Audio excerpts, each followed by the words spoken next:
Clemson, S.C. Dabo Swinney insists he doesn't care about correcting the record, but if Hess being asked, then yes, the narratives Hess heard all offseason are, to use the most colorful phrasing Hess apt to provide, bullcrap.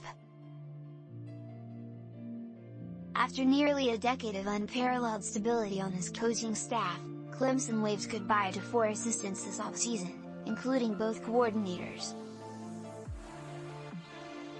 There was a time when Swinney was praised as a coach who knew how to surround himself with the best people, but when he replaced Tony Elliott, now head coach at Virginia, and Brent Venables, now head coach at Oklahoma, with 2 internal candidates, that narrative shifted into something more akin to.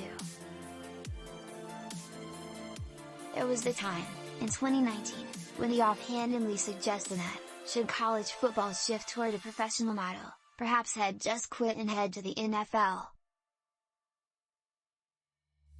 That comment has become shorthand for every out-of-touch coach unwilling to let players profit off their ability, despite Swinney's repeated insistence he simply didn't want the college game to lose sight of its educational mission.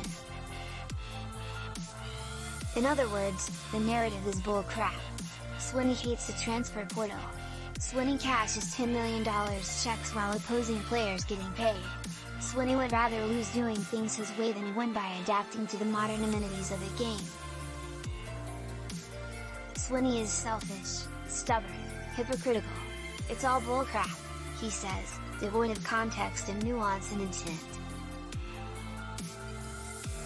And yet, travel outside Upstate South Carolina, and the same coach who, just a few years ago, was a fan favorite, the goofy, fun-loving, BYOG-ing alternative to Nick Saban's joyless process, is far more likely to be cast as the villain. People already have their stories written, Swinney said. People hear what they want to hear, they can't wait to get some kind of big click. Nobody cared what I said 13 years ago, but now I guess here's an opportunity to get some kind of drama. But I've never changed. Perhaps that's the problem.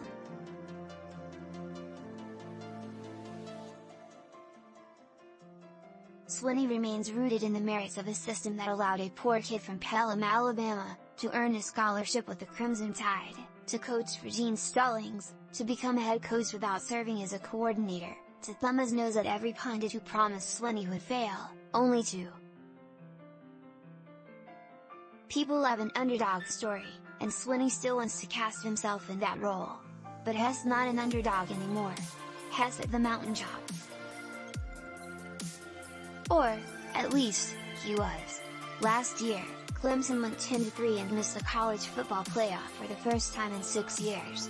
After a decade of Venables coaching its vaunted defense, Clemson's greatest asset is in new hands.